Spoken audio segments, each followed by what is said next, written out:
हमारे बिहार में जो है ना मतलब मंदिर बहुत है लेकिन सुंदर मंदिर नहीं है। मतलब हम पूरे दुनिया को इस्लाम बना देंगे, हम इसके पीछे ही काम कर रहे हैं। ईसाई कभी भी अपने बढ़ने के लिए ताकत का इस्तेमाल नहीं किया, उसने हमेशा से ज्ञान का इस्तेमाल किया, भले उसको उसकी सारी ज्ञान चोरी की हो। गाना छाप तिलक मोहे नैना लगा के, ऐसा कुछ गाना है, आप अपने इंट्रो में कहीं देखिएगा, छाप तिलक लग जाए मुझे मोने मोहे, ऐसा कुछ गाना है। अब उस गाना का लय क्या है, उसको गजल के रूप में पूरे भारत में गाया जाता है, भक्ति के रूप में, ऐसे कुछ तरह।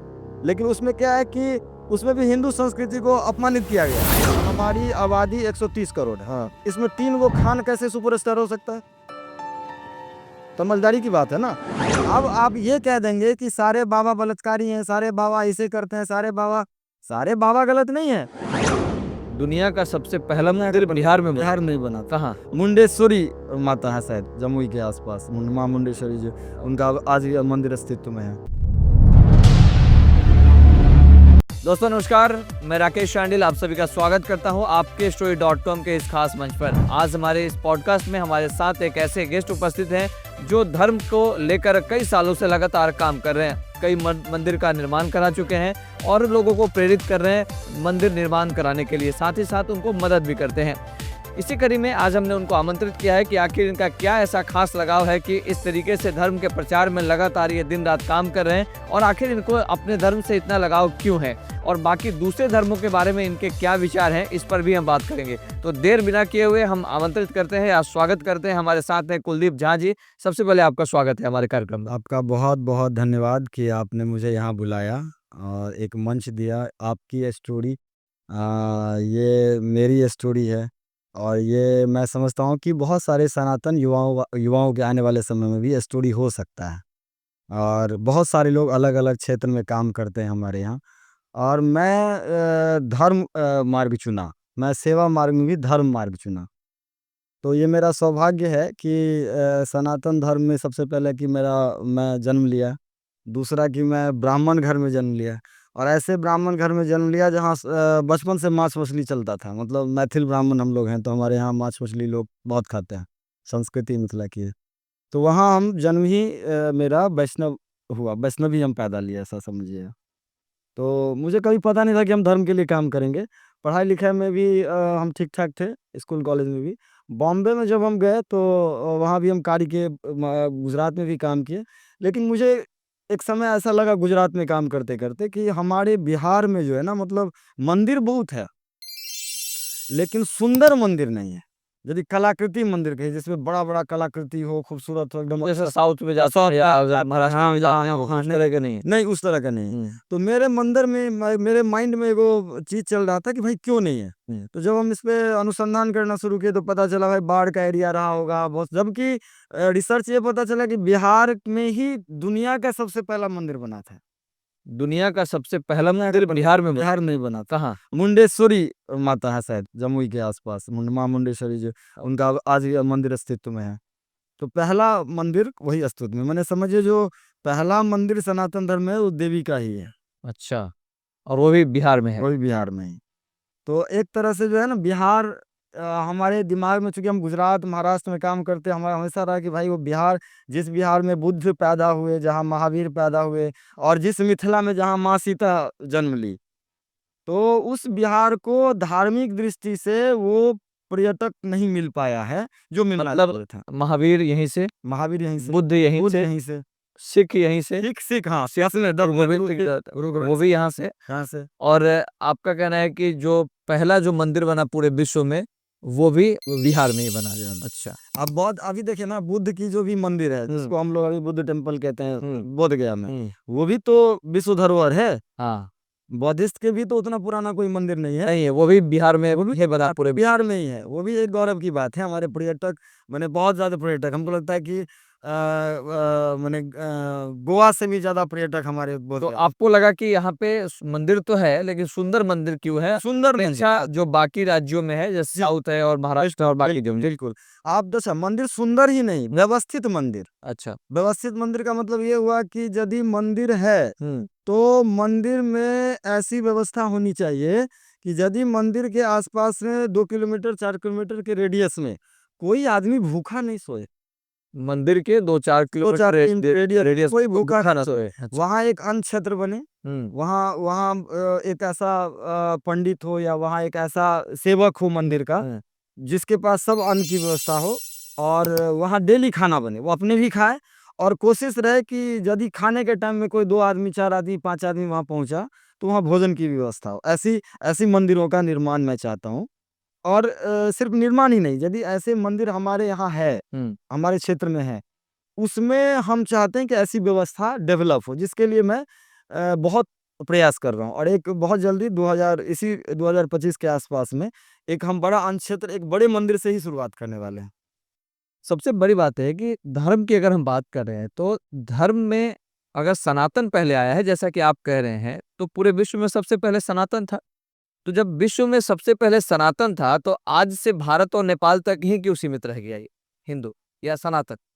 ये बहुत अच्छा प्रश्न है। ये इसीलिए सिमट के रह गया कि हम हमेशा से बँटते रहे हैं। हाँ, आप यदि भारत का इतिहास देखिएगा तो छठी स सर एग्रेशन लाइए। यदि भारत का आप देखिएगा तो छठी शताब्दी से पहले तक हाँ, है, भारत में पूरा सनातन धर्म ही है क्या? हाँ। पूरे भारत में, मतलब अखंड भारत में, जो आज का अफ़गानिस्तान है, पाकिस्तान है, बांग्लादेश है, म्यांमार है, जितना आप देख रहे हैं एशिया का सब कंट्री लगभग, वो सारे भारत का हिस्सा।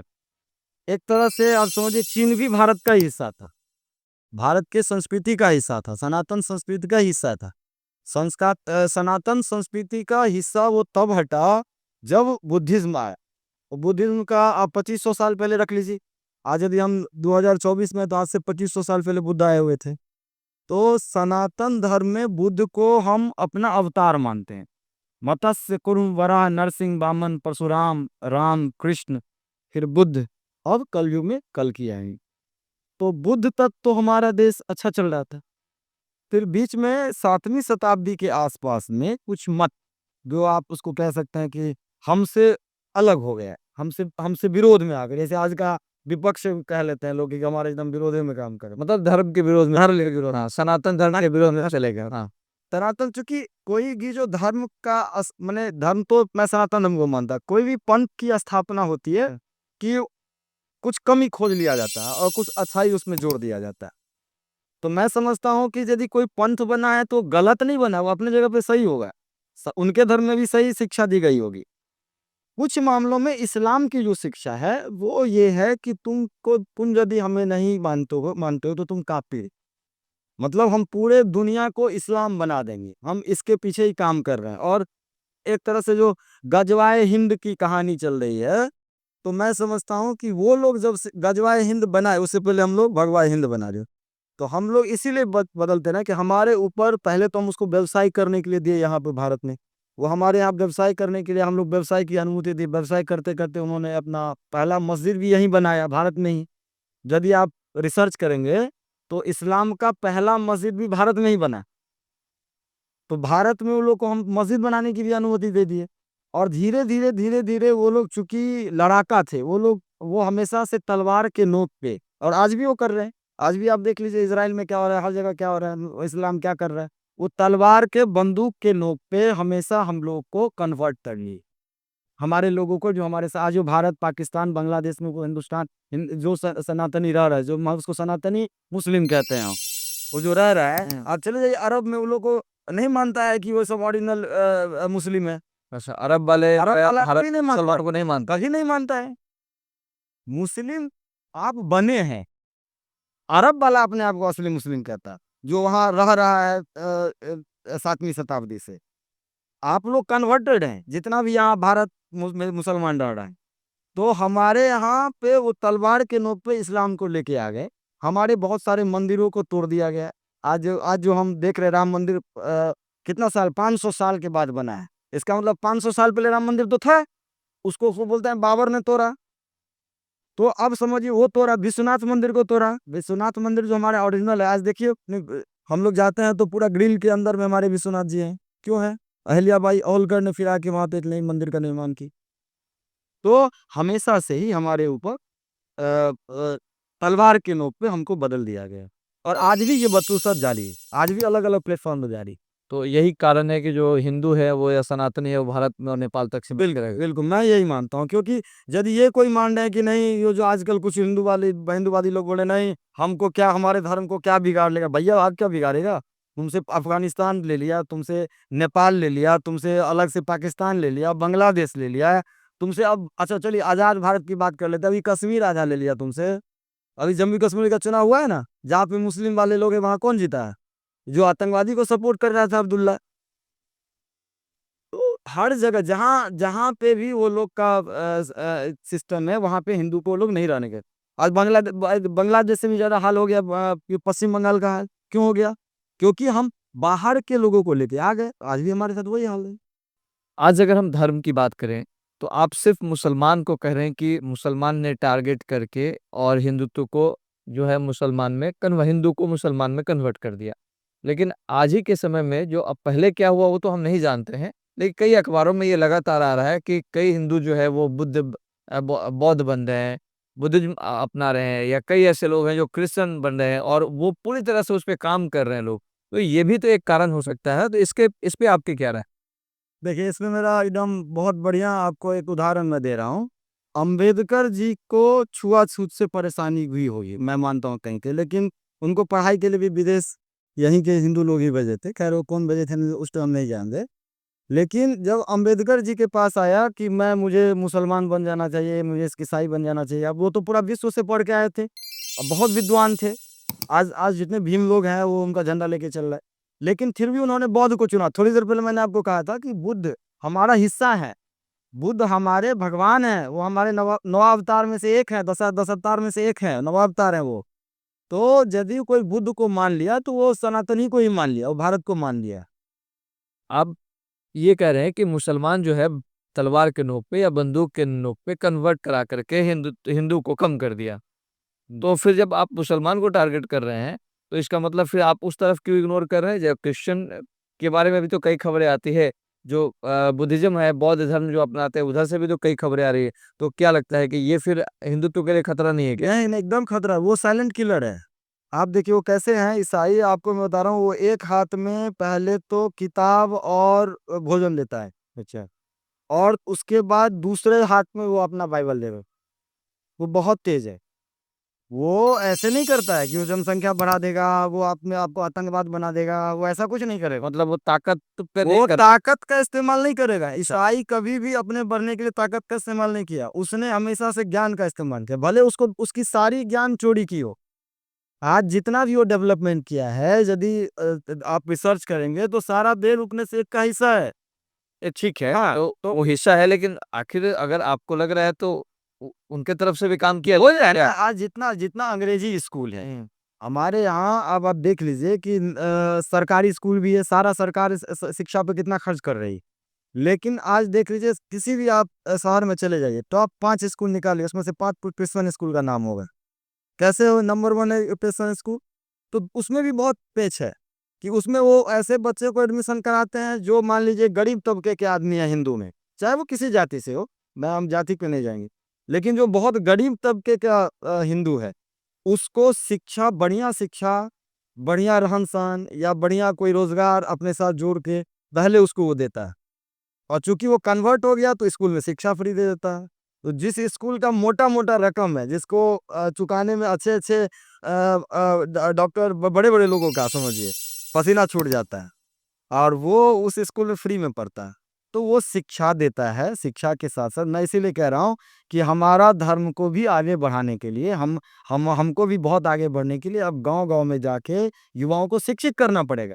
अपने धर्म के बारे में उन्हें बताना पड़ेगा कि जितना सारा रिसर्च डेवलपमेंट है अपने धर्म से ही हुआ है, लेकिन आज के संदर्भ में तुम्हें शिक्षित होना है, तुम शिक्षित होकर किसी से लड़ सकते हो। तो मैं समझता हूँ कि हर हर जगह शिक्षा होना बहुत जरूरी है, शिक्षित होंगे तो हम अपने धर्म को भी जानेंगे। अब जो सिचुएशन है, जिस तरीके से धर्म की कटाक्ष की अगर हम बात करें, तो इसके ऊपर भी प्रहार जो हो रहा है, उसमें चाहे वो टेलीविज़न हो, चाहे सीरियल्स हो, चाहे फ़िल्म हो, क्या नहीं आपको नहीं लगता है कि ये सारी चीज़ें प्रायोजित हो रही है, ऐसा है क्या? हाँ, बिल्कुल है। यदि हम आज के डेट में क्या है कि पहले भी जब देखिए क्या है कि इन मनोरंजन का जो साधन है ना वो धीरे-धीरे बदला है। और मैं समझता हूँ कि जैसे जैसे मनोरंजन का साधन बदला है, वैसे वैसे हमारे समाज में, खास तौर पे हिंदू समाज में, सनातन समाज में कुसंस्कृति आ गया है, जिसको कुरीति कहते हैं, है ना? बहुत सारी कुरीति जो है हमारे मनोरंजन इंडस्ट्री से है। पहले हमारा मनोरंजन इंडस्ट्रीज कैसा था, जब टेलीविजन नहीं था, आज से 70-80 साल पहले की बात कह रहा हूँ, मैं अपने गांव में सुना हूँ, कुछ लोग को आज भी देख रहा हूँ। पहले हमारे यहाँ नाट्य मंचन होता था, तो नाट्य मंचन में क्या होता था, रामलीला होता था, कृष्ण लीला होता था। गांव गांव में जो है लोग कलाकार बनते थे, ऐसे ऐसे था कि एक गांव के कलाकार को 50 गांव के लोग जानते थे। आज भी रामलीला हो रहा है, आज वो रामलीला क्या हो गया, आज वो इवेंट के तरह हो रहा है। जैसे आज एक शादी में आप एक रामलीला को बुला लिए, वो इवेंट पर आ गया। लेकिन वो रामलीला पहले गांव गांव में व्याप्त था, जिसको हम लोग थिएटर, एक तरह से आज थिएटर में थी, फिर बाद में क्या हुआ कि वो थिएटर तक आ गया, जब फिर एक छोटे से हम एक तरह सभा में आ गए। मनोरंजन का भी साधन वो था, और उससे शिक्षा भी मिलती थी, शिक्षा भी मिलती, और ज्ञान मिलती थी, धर्म के बारे में। कि कोई भी आदमी रामायण नहीं पढ़ा है मान लीजिए, क्योंकि वो पढ़ा हुआ नहीं है। पहले गांव में तो इतनी शिक्षा नहीं थी, वृद्ध माताओं के पास, बहुत सारे लोगों के पास बहुत था, तो वो रामायण देख के, वो नाटक देख के उनको ज्ञान मिल जाता। फिर क्या हुआ कि टेलीविजन का जमाना है। टेलीविजन का जब ज़माना आया, तो टेलीविज़न में भी आप देखिएगा कि पहले ब्लैक एंड व्हाइट टीवी में पहले क्या प्रचलित हुआ, बहुत सारा सीरियल आया होगा, लेकिन आता था, चला जाता था। रामायण और महाभारत। रामायण महाभारत आया, क्या हुआ, हिस्टोरिकल हो गया, पूरा ऐतिहासिक, आज तक भी इतिहास में। और कोरोना काल में भी आप देखें कि रामायण, पिछला रामायण, इतना सुंदर सुंदर महिला सब आजकल बन के आने लगी, आदिम भी पुरुष सब आज फिल्म एक्टिंग क्षेत्र में आने लगे। लेकिन पहले का कैसा था? तो मैं कह रहा हूँ कि उसके बाद की जो संस्कृति हुई, जो फ़िल्म इंडस्ट्रीज़ में इस्लाम का बोलबाला हो गया, जो मैं बार-बार इस्लाम की कह रहा हूँ। और इस्लाम क्यों कह रहा हूँ? क्योंकि जैसे पिछले ज़मानों में व्यापार के ज़रिए हम लोग को गुलाम बनाया गया, उस तरह से आज के समय में हमारे संस्कृति पे हमला करके हमको गुलाम बनाया जाएगा। अब फ़िल्मों के ज़रिए ऐसे चीज़ों को बढ़ावा दे रहे हैं। फ़िल्मों के ज़रिए वो पंडितों पे, महात्माओं पे, बाबाओं पे अलग-अलग समय में वो कटाक्ष किए हैं। एक गाना की तरफ हम आपको ध्यान दिलाएँगे। एक गाना है, छाप तिलक मोहे नैना लगा के, ऐसा कुछ गाना है। आप अपने इंट्रो में कहीं देखिएगा, छाप तिलक लग जाए मुझे मोने मोहे ल ऐसा कुछ गाना है। अब उस गाना का लय क्या है, उसको गज़ल के रूप में पूरे भारत में गाया जाता है, भक्ति के रूप में, ऐसे कुछ तरह। लेकिन उसमें क्या है कि उसमें भी हिंदू संस्कृति को अपमानित किया गया है। उस गाने में हाँ, कि यदि मान लीजिए कोई माने वो प्रेम में है वो, तो उसको उसको ये तिलक हटाना पड़ेगा। छाप तिलक जो है उसको हटाना पड़ेगा। तो अलग-अलग गाना से भी अलग-अलग सब हमको बता, शोले फिल्म की आप बहुत चर्चा आप सुनते होंगे, सोशल मीडिया पे आप देखे रहते हैं। ऐसे बहुत सारी संस्कृति की तरह हम लोग को, हमारे धर्म को मतलब आपका ये कहना है कि शुरुआत में जो लोग एंटरटेनमेंट के तौर पे ही रामलीला और महाभारत का आयोजन गाँव में किया करते थे, जब टीवी नहीं हुआ करता था। फिर उसके बाद जब प्रारूप बदला और टेलीविज़न आया, ब्लैक एंड व्हाइट आया, तो उस दौर में भी रामायण और महाभारत और श्री कृष्ण जैसी जो चीज़ें थी, या भगवान शिव की भी जो ये चीज़ें थी, वो लगातार चली और लोगों ने खूब देखा। लेकिन एक समय ऐसा आया जहाँ से धीरे-धीरे चीज़ें टीवी और फ़िल्म ये बदला। जी, बिल्कुल। पूरा बदला ही नहीं, पूरा इस्लामीकरण हो गया एक तरह से। आप देखिए, आप अब समझिए ना कि मैं कह रहा हूँ कि हमारी आबादी 130 करोड़ है। हाँ। इसमें 3 वो खान कैसे सुपरस्टार हो सकता है? समझदारी की बात है ना। सिर्फ़ 3 खान ही सुपरस्टार क्यों हो सकता है? अमिताभ बच्चन का भी ठीक है, टैलेंट होगा, टैलेंट, काम किया उन्होंने टैलेंट है, खूब और भी किया। लोगों के पास तो टैलेंट है। वो क्यों नहीं आपको फ़िल्म ही ऐसे बनेंगी, जब फ़िल्म में पैसा सही लोगों का लगेगा, व्यापारियों, यहाँ के व्यापारियों का लगेगा। जब फ़िल्म में पैसा ही लगेगा पाकिस्तान से, अफ़गानिस्तान से, डी कंपनी का पैसा लगेगा, गलत लोगों का पैसा लगेगा। जो आदमी शादी कर लेगा इस्लाम में, आप देखिए वो आज आज सबसे ज़्यादा जो शादियाँ हो रही है वहाँ पे, उसका क्या अर्थ है?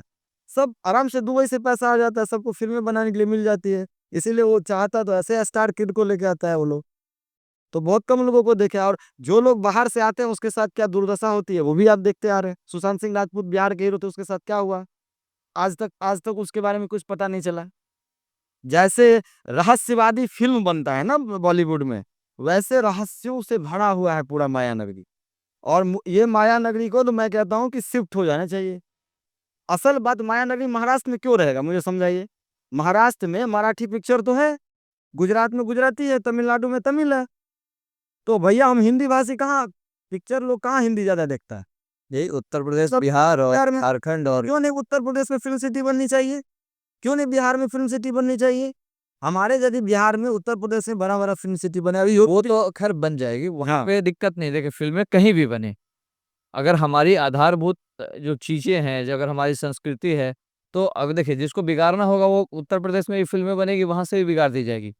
कहीं भी फिल्में बन रही है। आप जो आरोप लगा रहे हैं कि 130 करोड़ की आबादी में सिर्फ 3 ही स्टार क्यों है, तो इसके में मैं ये कह रहा हूँ कि वो टैलेंटेड है, उनके पास एक्टिंग अच्छी आती है, डांस अच्छा करते हैं, अच्छा एक लोग उनको प्यार करते हैं। बात बताइए, बहुत सारे लोग हैं धरती पे, मैंने ये तो भारतवर्ष जो है हम सबसे बना है ना, हम लोग डिसाइड करते हैं ना कि स्टार। अब यदि मान लीजिए आप फिल्मों को भी यदि हिट कैसे कराते हैं, अब एक एक तरह से हो गया कि हम ईद पे पिक्चर रिलीज करेंगे, और अब ईद पे पिक्चर रिलीज ऐसे जगह पे हम पिक्चर रिलीज करेंगे, लोग को माइंड में है कि पहले से कब रिलीज होना है, तो वैसे टिकट बिकती है। नहीं, वही तो फिर दिवाली में भी रिलीज होती है ना, वो तो उनका मार्केटिंग स्ट्रेटजी है। वो ठीक है, वो अपने जगह पे है। हम्म। लेकिन जो मैं कह रहा हूँ अभी बार बार आपको, कि जब हमारा नाम में संबोधन जब आप फिल्मों में देखेंगे, तो किस संस्कृति आप हमारे भगवान का कई बार मजाक उड़ाया है। अब लगान ये एक जो पिक्चर था आपका हाल में, इसका आमिर खान का पीके पीके पीके में शंकर भगवान को कहाँ कहाँ तक घुमा दिया है बताइए। शंकर पर फिर उस फिल्म को देखा कौन? ओहो, फिल्म को देखा, लेकिन फिल्में बनेंगी। अब हम आपको एक चीज कह रहे हैं, हम आज सोशल मीडिया चला रहे हैं, अभी तो किसी देश में हम सुने हैं कि वो बैन हो गया है। मैं समझता हूँ एकदम यहाँ पे भी 14 साल बच्चों के लिए बैन हो जाना चाहिए, क्योंकि आप मोबाइल में जो कंटेंट्स आ रहे हैं, आज हम यदि किसी अच्छे विषय पे हम लोग डिबेट कर रहे हैं, वो कंटेंट्स लोग नहीं देख रहे हैं, ऐसा नहीं है, वो कंटेंट्स भी लोग देख रहे हैं, अच्छे लोग तो हैं, लेकिन प्रमोशंस ज्यादा मिल रही है उस कंटेंट्स को जिस कंटेंट्स में सेक्स अवेलेबल, जिस कंटेंट्स में फूहड़पन है, जहाँ लोग अलबला के बोलते हैं, ऐसे चीजों को हम ज्यादा हंसी मजाक के तौर पे ले लेते, हमें पता भी नहीं चलता है कि कब हम गलत का साथ दे के उसको टॉप हीरो बना देता है। अच्छा, फिर हम समाज में क्या बोलते हैं, जैसे वो जो फलाना गाना हिट हो गया था ढोड़ी वाला, वो आदमी अब स्टार बन गया। तो चूंकि हम ऐसे कंटेंट्स को ला रहे हैं जिससे हमारी संस्कृति भी खराब हो रहा है, हम मतलब युवा जो है वो कट रहा है, कट रहा है अपने जो को धर्म। नहीं है जो धर्म। अच्छा, धर्म में ये नहीं कह रहा हूँ कि तुम एकदम झंडा लेके एकदम चले जाओ लड़ने के लिए किसी से। मैं ये नहीं, मेरा मानना भी ये नहीं है कि मैं किसी का नुकसान करूं। मैं तो पहले क्या कि सबका कल्याण हो, मैं जिस धर्म से आता हूँ उसमें सबका कल्याण हो। मैं किसी का विरोध करने के लिए नहीं आया हूँ, मैं तो कहा ही हूँ कि भाई सबका कल्याण हो, लेकिन हमारे युवाओं में भी ये बोध हो कि हमारा जो धर्म है, हमारा जो सत्य सनातन धर्म है, उसमें हम सब हैं, और हमको सबसे पहले शिक्षित होना मतलब आपको ये काम करना पड़ेगा कि अगर आपको किसी फिल्म में लगता है कि आपके धर्म पे चोट पहुंचाई जा रही है, तो वैसे उसका विरोध करना करें। विरोध करना होगा। अच्छा, अब विरोध होने भी लगी है, जब से विरोध होने लगा है तब से कुछ चीजें बदली है और बदलेगी। मैं चाहता हूं कि ये बात सिर्फ राजनीतिक नहीं होनी चाहिए, कि हम यदि फिल्म में किसी कंटेंट्स का विरोध कर रहे हैं तो हम बीजेपी वाले हैं, हम आरएसएस वाले हैं तभी करेंगे, नहीं। यदि हमारे हिंदू देवी देवताओं को किसी भी रूप में कहीं पे भी लग रहा है कि हमारा अपमान हो रहा है, तो हमें हिंदू होने के नाते जाति में नहीं बट के पूरे हिंदू को बोलना चाहिए कि ये गलत है। आप उड़ाइए मजाक, आपको बहुत सारा चीज है मजाक उड़ाने के लिए, हमारे धर्म के लोग ही के। अब धर्म क्या है कि ये एक कहीं ना कहीं राजनीतिकरण हो गया है। अब धर्म, तो क्या धर्म और राजनीति को एक साथ होना चाहिए या बिल्कुल, दोनों अलग अलग चीजें? देखिए धर्म और राजनीति दोनों अलग अलग चीज, और हमको लगता है कि सनातन धर्म को, हिंदू धर्म को लोग ज्यादा टारगेट करके एकदम राजनीति में जोड़ दिया कि कोई बीजेपी चाह रहा है या कोई आरएसएस चाह रहा है धर्म के हिसाब पे, ऐसा नहीं है। मैं पूरे भारतवर्ष में जो भी सनातनी हिंदू है, मैं सबको हिंदू मानता हूँ कि सब हिंदू है। तो पहले क्या होना चाहिए, जो राजनीति में है, यदि आपको राजनेता चुनना है, जब चूंकि देश तो लोकतांत्रिक व्यवस्था से चलती है, लोग तो संविधान, देश तो गीता महाभारत से नहीं चलती आज के समय में। हम तो अब उस संस्कृति का हिस्सा हो गए ना, जो आप हम वसुधैव कुटुंबकम पहले थे और आज लोकतांत्रिक व्यवस्था में हुई। तो मेरा मानना ये है कि हम जितने भी सारे हिंदू हैं उनको धर्म नीति पे चलना चाहिए, उसका अपना एक धर्म गुरु होना चाहिए समाज में। हम धर्म के लिए धर्म गुरु से बात करें, राजनीति वाला कौन आदमी होता है धर्म से नहीं, बात तो कर। धर्मगुरु में भी तो बहुत सारी बातें आ गई है ना, हम कैसे पहचाने? बहुत सारे ऐसे धर्मगुरु आए जो ये बाबा की कभी कोई कुछ बात खुल रही है, कभी वो बाबा की कभी कुछ बात खुल रही है, कभी उस बाबा।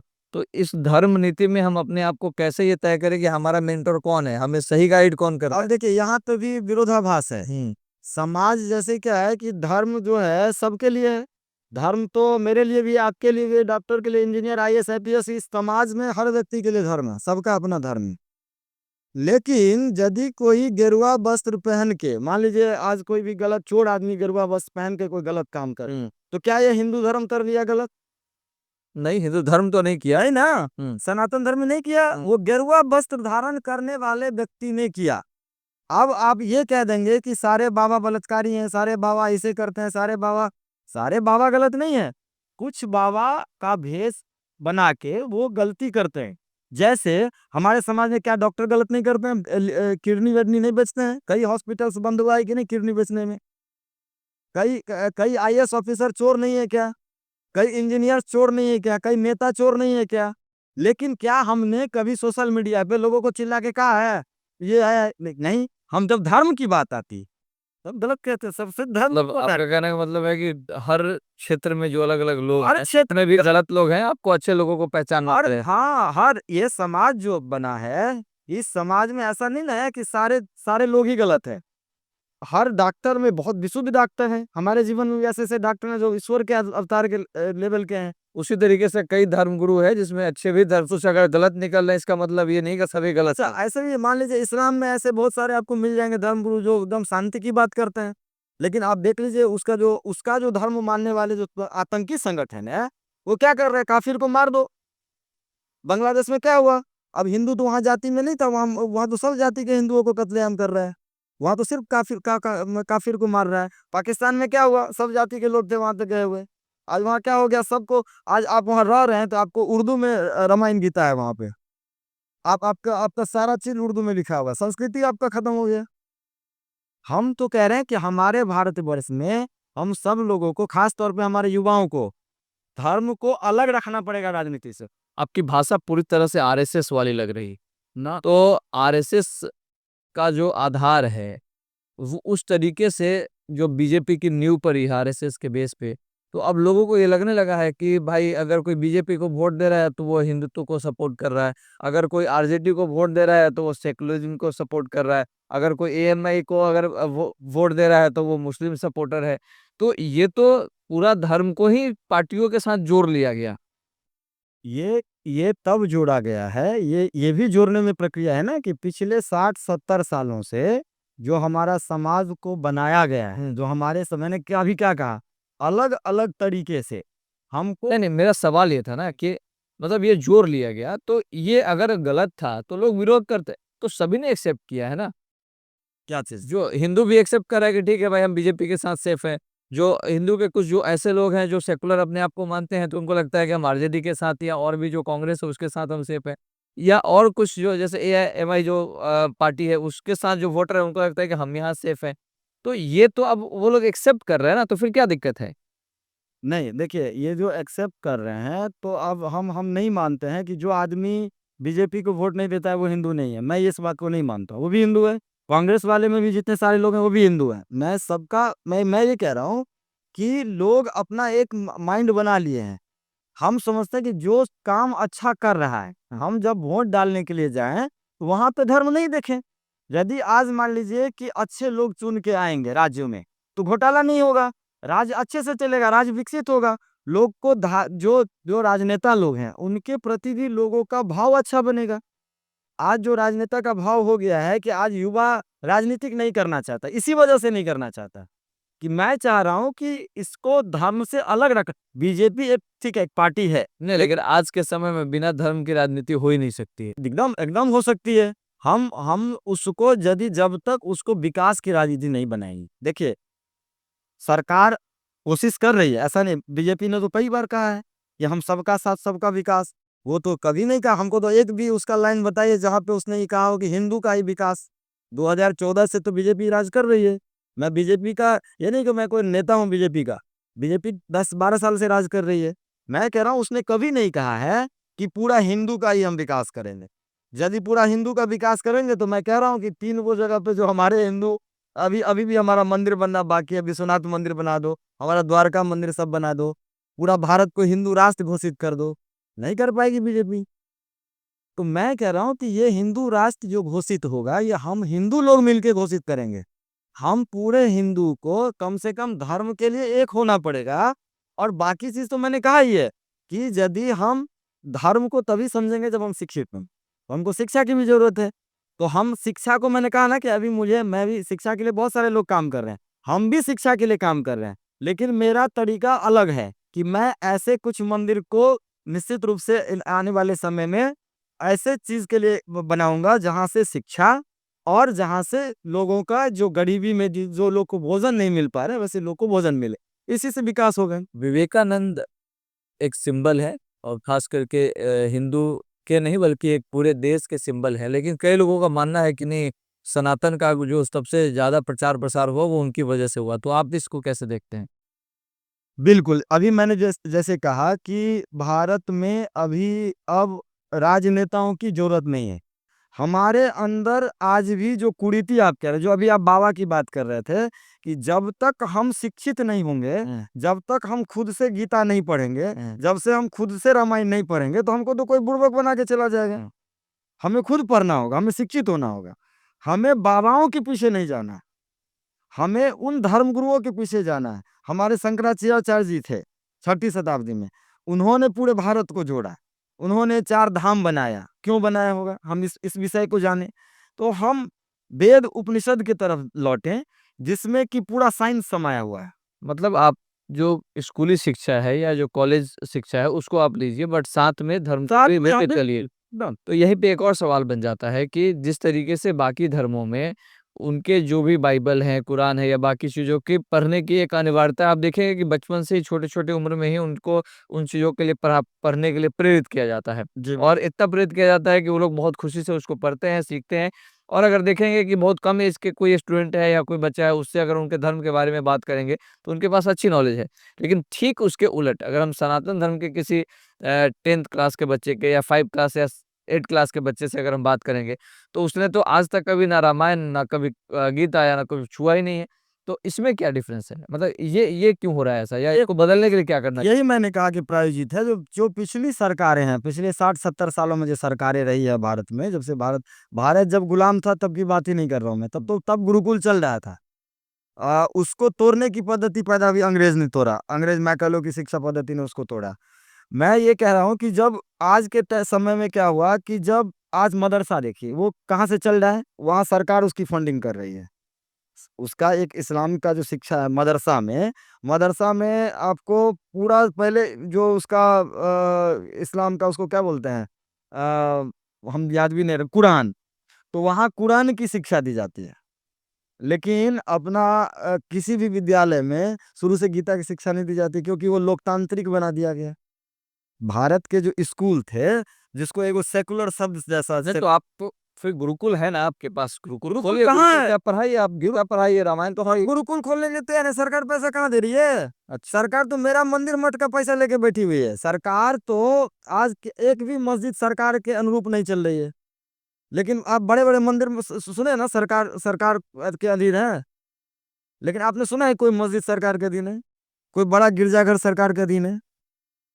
ठीक है, वो उनकी अपनी पॉलिसी। पॉलिसी कैसे कैसे पॉलिसी? जब हम एक लोकतांत्रिक व्यवस्था में रह रहे हैं, तो हमको भी मेरा मेरा मंदिर पे मेरा अधिकार दे दो।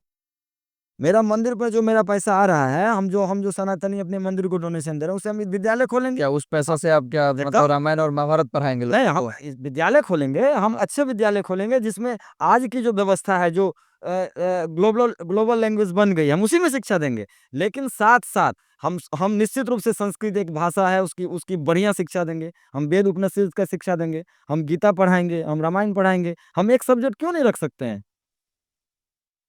हमारा हमारा जो भारतवर्ष है, वो आज भी यदि हम कह रहे हैं कि हम 70% 80% हिंदू हैं, तो फिर हमारी संस्कृति की पढ़ाई क्यों नहीं हो सकती है स्कूल में?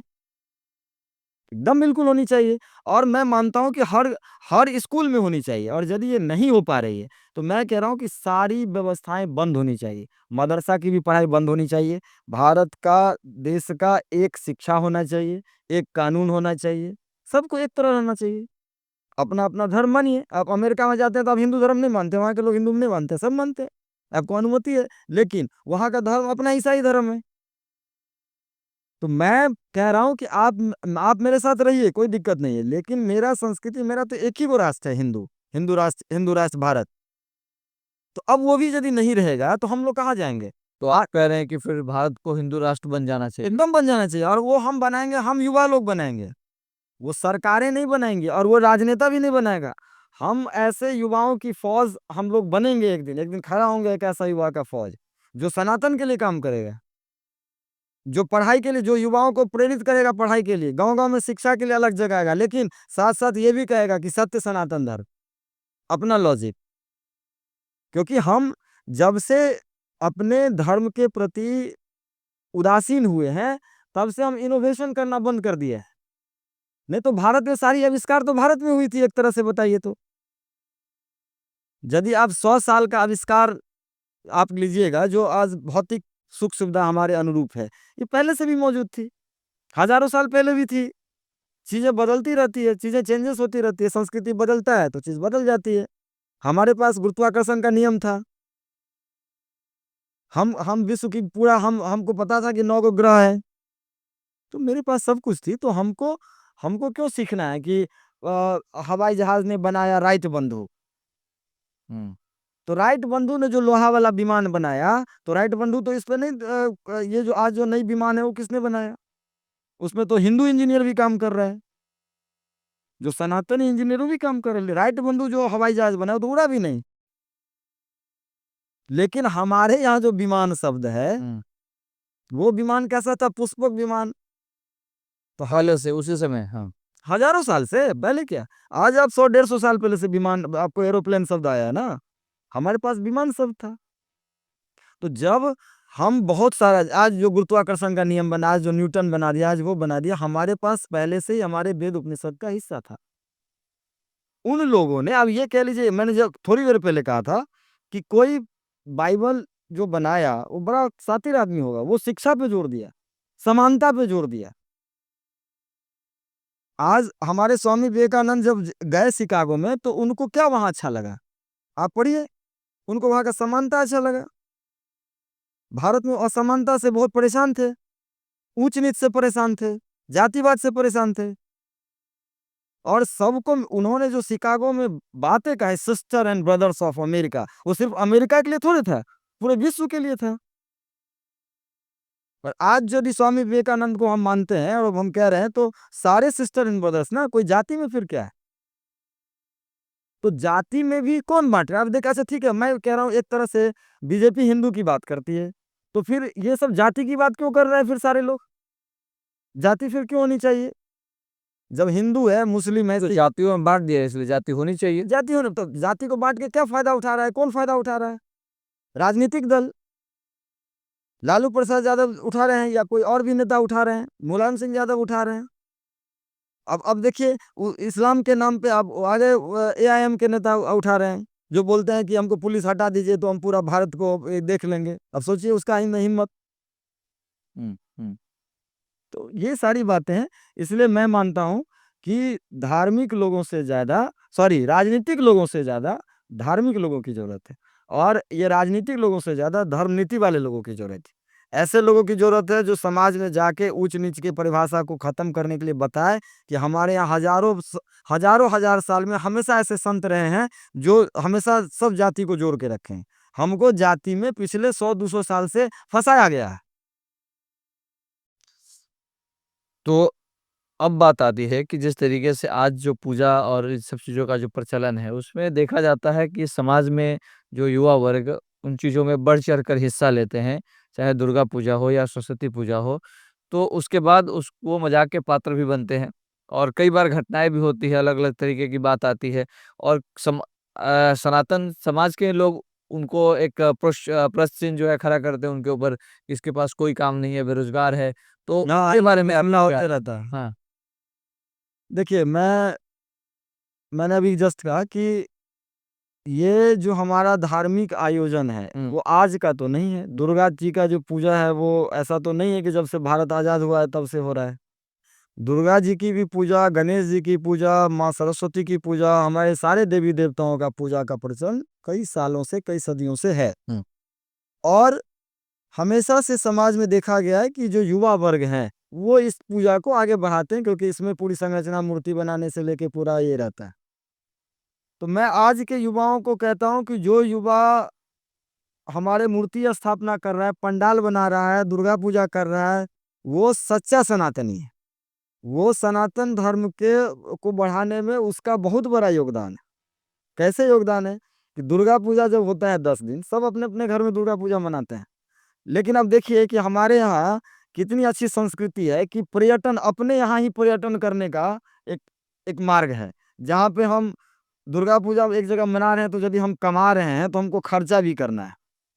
तो खर्चा कैसे करिएगा? खर्चा तो आप सब दिन कर रहे हैं, कपड़ा तो आप सब दिन खरीद रहे हैं। लेकिन पूजा में आप कपड़ा खरीदेंगे तो उससे आर्थिक उन्नति होगी समाज का। आप जब मेला जाते हैं, जब वो पंडाल बनती है, सजती है रोड, तो वह उसमें सारे लोग जाते हैं खरीदारी करने के लिए। उसमें बड़े छोटे, पढ़े लिखे, अमीर गरीब, सारे लोग उस मेला का हिस्सा होते हैं। हमें वो 10 दिन या 5 दिन या 2 दिन जो मेला की अवधि होता है, जो उस पूजा के, उसमें हम उस देवता से खुद को जोड़ लेते हैं। बाकी दिन तो है ही हमारे यहाँ तो बहुत सारे देवी देवता हैं, अलग अलग चीज़ों का अलग अलग देवता हैं। तो हम तो सबको मानने वाले लोग हैं। तो हम तो तो फिर उन लड़कों पे क्यों प्रश्न है? देखिए, उस लड़कों में इसलिए प्रश्न चिन्ह है, मैंने अभी जस्ट क्या कहा कि हमारे यहाँ कुछ जो संस्कृति में, समाज में एक कुरीति है। जैसे है क्या कि जो हिंदू लोग हैं, हिंदू युवा लोग ही हैं, उन लोग को ही नहीं पता है कि हम अपने ही समाज के लोगों के लिए क्या बोल रहे हैं। कोई बाहर से आके नहीं कह रहा है कि वो लड़का जो है सो मवाली लड़का सब दुर्गा पूजा कर रहा है। हमारे ही समाज के कुछ युवा आके कह रहे हैं कि वो या युवा कह लीजिए या जो पुराने लोग हैं, वो कह रहे हैं कि भाई ये लफुआ लोग का काम है, ये गुंडा लोग करता है, ये करता है। मैं कहता हूँ कि वही लोग धर्म को बचा के रखे हैं। वो पंडित को बुलाते हैं, 10 दिन मंत्रोच्चारण होता है, पूरे माहौल बनती है। हमारा जो छोटा बच्चा घर में रहता है, उसको भी पता होता है कि दुर्गा पूजा है, आज दिवाली है, आज आज आज लक्ष्मी जी की पूजा है, आज गणेश जी की पूजा है, आज आज विश्वकर्मा भगवान की पूजा है। जब विश्वकर्मा भगवान की पूजा होती है तो पता चलता है कि जितना सारा ये निर्माण कार्य है वो विश्वकर्मा जी का बनाया हुआ है। तो ये हम तो समझते हैं वो सब युवा जो है वो सबसे बड़ा धर्म के लिए काम कर रहा है। तो उसमें जितने भी धार्मिक आयोजन है उससे एक शिक्षा हो जाती है और एक मेमोराइज बिल्कुल, हाँ। आता है कि भाई अभी अभी मैंने देखा है कि पिछले कुछ सालों में धार्मिक आयोजन में भी एक तरह से द्वेष फैलाने की प्रवृत्ति पैदा हो गई है।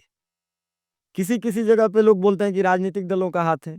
मैं कहता हूँ कि राजनीतिक दलों का हाथ रहता है तो हमेशा मारने वाला एक ही समुदाय का लोग क्यों रहता है? पत्थरबाजी वो क्यों करता है?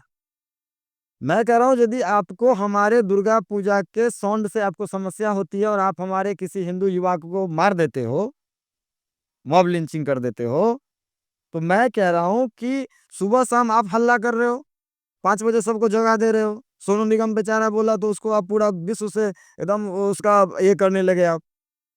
तो मेरा कहने का मतलब ये है। ठीक है ना, आप भी तो बजा रहे हैं ना 10 दिन दीपावली में और हाँ, तो विरोध नहीं करो ना, या फिर साउंड पॉल्यूशन बंद करो। पूरे भारतवर्ष से सारे मस्जिद पर से लाउड स्पीकर हटा दिया जाए। हम कह रहे हैं सारे सनातनी हम लोग मिलके सारे लाउड स्पीकर बंद करेंगे। हम उतना जितना दूर पूजा आयोजन करते हैं उतना दूर साउंड करेंगे। सिर्फ हमारे लिए ही क्यों? हमारे ही साउंड से आपको क्यों समस्या होती है कि आप मुझे मार देंगे? हमारे भारत देश में इतनी तो आज़ादी है ना कि हम गा सकते हैं, हम नाच सकते हैं, हम बोल सकते हैं। तो हमारा पूजा है, हम अपनी व्यवस्था से हम झाँकी निकाल रहे हैं, हम नृत्य करते हुए जा रहे हैं। तो इसका मतलब थोड़ी है कि आप मॉब लिंचिंग कर दोगे हमें। ये तो सरासर गलत है। तो अब बात करते हैं आपके अपने कुछ जो आइडियोलॉजी है जिस पे आप काम कर रहे हैं, मंदिर निर्माण को लेके काम कर रहे हैं। तो इसमें एक और बात आती है कि जैसे आप जहाँ से आते हैं, मधुबनी से आते हैं, तो जैसे बात करें सीता माता की, तो वहाँ पे कई साल पहले चर्चा चल रही थी, आपके माध्यम से सोशल मीडिया पे चीज़ें एक फैलाई गई थी कि भाई हम लोग एक ऐसा जो मूर्ति का निर्माण करेंगे सीता माता का जो कि सबसे बड़ा होगा। तो वो चीज़ें आपने शुरुआत तो ज़रूर कर दी, लेकिन कुछ सालों बाद जब उसमें काम होने की अब शुरुआत हो रही है, जब सरकार पहल कर रही है, तो उसमें अब आपकी कोई भागीदारी नज़र नहीं आ रही, तो क्या है वो? देखिए, ये बात शुरू होती है 2012-13 से। मैं बिहार झारखंड का अपने गाँव में एक बड़ा-सा शिव मूर्ति बनाया। हुँ, बहुत भव्य मूर्ति है। हुँ, योग मुद्रा में मूर्ति है। तो उस मूर्ति को जब हम बनाए 2012-13 में, उसके बाद से अब क्या होता है जब वो कोई चीज़ की निर्माण करते हैं, हुँ, तो आप उसके साथ भावनात्मक रूप से हुँ, जुड़ जाते हैं। तो मैंने कहा कि बचपन से ही मैं दुधा वैष्णव रहा हूँ, धर्म के प्रति मेरा बचपन से लगाव रहा है। और जब मैं उस मूर्ति का निर्माण कराया तो मुझे लगा कि मैं ऐसे कई निर्माण करा सकता हूँ। मेरे अंदर एक हिम्मत बना, मुझे बहुत सारे लोग का सपोर्ट मिला, बहुत सारे डॉक्टर, बहुत सारे समाज के अच्छे-अच्छे लोग हमारे साथ जुड़े, उस मंदिर निर्माण कार्य में मेरा हिस्सा बने। उसके बाद मुझे लगा कि हमारे पास, हमारे खास तौर पे मिथिला में बहुत सारे ऐसे आइकॉनिक लोग हैं जिनकी प्रतिमा बननी चाहिए और बड़ी भव्य प्रतिमा उसके आइकॉनिक पार्क बननी चाहिए। उसमें से सीता जी हैं, उसमें से विद्यापति हैं, मंडन मिश्र और जगत गुरु शंकराचार्य का भी एक बड़ा प्रतिमा निर्माण करने की बात हम महिषी में कर रहे हैं बहुत दिनों से। तो मेरी इच्छा थी कि ये 2-3 जगहों पे एक बड़ा मूर्ति निर्माण कला हो।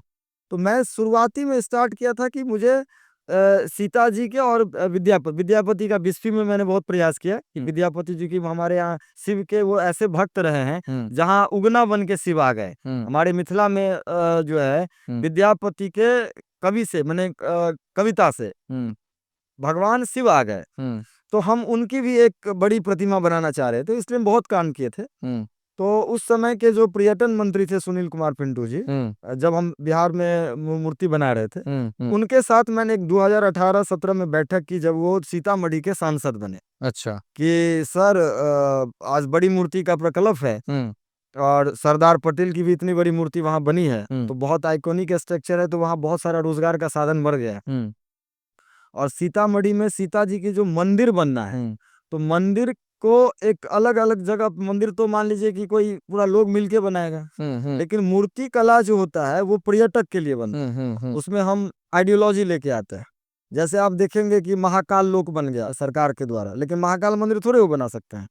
हम अगल बगल के इंफ्रास्ट्रक्चर को सौंदर्यीकरण कर सकते हैं। जो मेरा विजन भी है फ्यूचर में कि मैं ऐसे मंदिर का निर्माण करूं जो वास्तुकला के हिसाब से उसका बहुत सारी लैंडस्केपिंग अच्छी हो और वो कुछ मैसेज दे। वहां लोग जाके कीर्तन भजन नहीं, स्वाध्याय भी करें, वहां ज्ञान भी अर्जन करें। तो सीता जी की ये प्रतिमा मेरे निर्माण का मेरे दिमाग में आया, तो उनके साथ मैंने शेयर किया कि ऐसी प्रतिमा बननी चाहिए। तो उन्होंने कहा कि ये संभव नहीं है, आप अपने तरीके से प्रयास करिए। तो मैं भी अपने तरीके से जमीन का प्रयास किया, मुझे जमीन मिला भी, उसमें मैंने बहुत सारा पैसा भी मेरा खर्चा हुआ और फिर कुछ ऐसी संभावनाएं भी कि मैं उस काम में को नहीं कर पाया। लेकिन मैं मानता हूं कि शब्द ही ब्रह्म होता है और मैं ये भी मानता हूं कि मैं यदि पैदा लिया हूं सनातन धर्म में, तो मैं एक आंशिक रूप से कुछ धर्म के लिए करके जाऊं। हजारों लोग करते आए हैं, हजारों लोग करते रहेंगे, तो धर्म के साथ कुछ कुछ करते। तो मैं अपने गांव में यदि एक खूबसूरत मंदिर बनाने में सफल हो गया, तो मैं विश्व स्तर का मूर्ति बनाने में भी सफल होऊंगा। लेकिन संभव नहीं हो पाया क्योंकि मुझे अपना व्यवसायिक भी कुछ कारण था, मुझे अपने चीजों में उलझना था। लेकिन फिर एक समय आया कि मुझे पता चला कि वो मंदिर मूर्ति का निर्माण हो रहा है। वहाँ फिर एक संस्था की निर्माण हुई जिसमें सुनील कुमार पिंटू जी भी हैं। किन्हीं कारणों से मैं उस संस्था में नहीं हूँ क्योंकि मैं कल्पना करने वाला लोग हूँ और मैंने जस्ट कहा कि मैं अलग-अलग क्षेत्र में जाके बहुत सारे मंदिर का निर्माण मुझे करना है और सिर्फ निर्माण ही नहीं करना है, जो मंदिर निर्मित है और उसकी व्यवस्था सही नहीं है और उसका कोई भौगोलिक बढ़िया मतलब समझिए 1000 साल से है, वो उसको कोई देख-रेख नहीं कर रहा है, तो ऐसे सब मंदिर पे हमारा फ्यूचर प्लान है कि हम उस मंदिर को रिनोवेट करेंगे, उसको ठीक-ठाक अवस्था में लाएँगे और उसमें शिक्षा व्यवस्था के एक प्रकल्प चलाएँगे। ये हमारा आगे का प्रकल्प है। अब जो जीवन में समय बचा है, उसमें मैं यही सब काम करने वाला हूँ। तो मैं समझता हूँ कि हम यदि कोई चीज़ की कल्पना किए, तो मैं तो किनकी माँ सीता की कल्पना की हूँ, माँ और किनके लिए कल्पना की हूँ, सारे धार्मिक लोगों के लिए कल्पना की हूँ। तो मेरी कल्पना यदि कोई साकार करे, मैं यदि आज कहूँ कि भाई बिहार बदलना चाहिए और यहाँ पे पूरा इंडस्ट्रीज लगनी चाहिए और कोई लगा रहा है, तो ये मेरा ही सपना थोड़े, ये तो हज़ारों बिहारियों का सपना है। तो सीता जी की प्रतिमा इतनी बड़ी बननी चाहिए, ये हमारे कल्पना में ज़रूर आया। मैंने इसका पूरा प्रचार-प्रसार किया मीडिया में और सारे ज लेकिन आज उसके लिए एक बड़े महात्मा तैयार हो गए हैं सीतामढ़ी के ही और वहाँ वो निर्माण कार्य प्रक्रिया में चालू हो गया, जिसके लिए मुझे खुशी है। तो बहुत सारी बातें रही आपके साथ और जैसा कि ये भी है कि आप बाकी और मंदिर निर्माणों में अपना काम कर रहे हैं, उसमें भी योगदान दे रहे हैं, गाइड कर रहे हैं, लोगों को बता रहे हैं, समझा रहे हैं, इवन कैसे और सुंदर बने।